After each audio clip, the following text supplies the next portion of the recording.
সশ্রদ্ধ চিত্তে শপথ। দেশের ২২তম রাষ্ট্রপতি হিসেবে মোহাম্মদ শাহাবুদ্দিন ২০২৩ সালের ২৪ এপ্রিল শপথ গ্রহণ করেন। সাংবিধানিক নিয়মানুসারে বর্তমান রাষ্ট্রপতির মেয়াদ ২০২৮ সালের ২৩ এপ্রিল পর্যন্ত। কিন্তু হঠাৎ করেই বুধবার থেকে রাষ্ট্রপতির পদত্যাগের গুঞ্জন ওঠে, যদিও এ নিয়ে বঙ্গভবন বা সরকারের পক্ষ থেকে আনুষ্ঠানিক কোনো বিবৃতি আসেনি। তবে বৃহস্পতিবার সচিবালয়ে স্বরাষ্ট্রমন্ত্রী এবং নির্বাচন কমিশন সচিবালয়ে নির্বাচন কমিশনার আব্দুর রহমান এল মাসুদ এ প্রসঙ্গে সাংবাদিকদের প্রশ্নের জবাব দেন।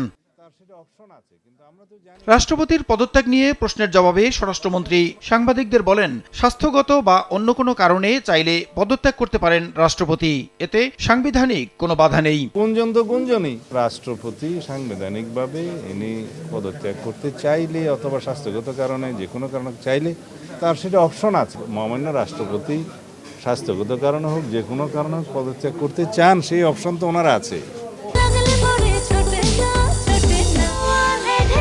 সোয়ান গ্রুপের একটি পণ্য। এখানে সরকারের পক্ষ থেকে কিছু বলা হয়নি। তিনি যদি পদত্যাগ করতে চান সাংবিধানিকভাবে সেটা মাননীয় স্পিকার বরাবর পদত্যাগপত্র দিতে হয়। এদিন ইসিতে এক প্রশ্নের জবাবে নির্বাচন কমিশনার আব্দুর রহমান এল মাসুদ বলেন, রাষ্ট্রপতির পদ খালি হলে আইন অনুযায়ী পরবর্তী ৯০ দিনের মধ্যে নির্বাচনের ব্যবস্থা করবে ইসি। রাষ্ট্রপতি পদত্যাগ করবে কি করবে না এটা নির্বাচন কমিশনের কোনো বিষয় না।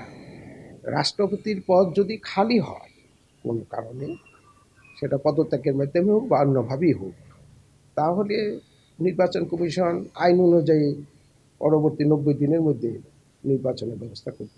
এদিকে জুলাই হত্যা মামলায় মৃত্যুদণ্ডপ্রাপ্ত সাবেক প্রধানমন্ত্রী শেখ হাসিনার সঙ্গে রাষ্ট্রপতির ফোনালাপের অভিযোগ নিয়ে পররাষ্ট্র প্রতিমন্ত্রী জানান, এ বিষয়ে সঠিক তথ্য পেলে খতিয়ে দেখবে সরকার। ডেফিনেট কোনো খবর পররাষ্ট্র মন্ত্রণালয়ে আমরা পাইনি এই ব্যাপারে।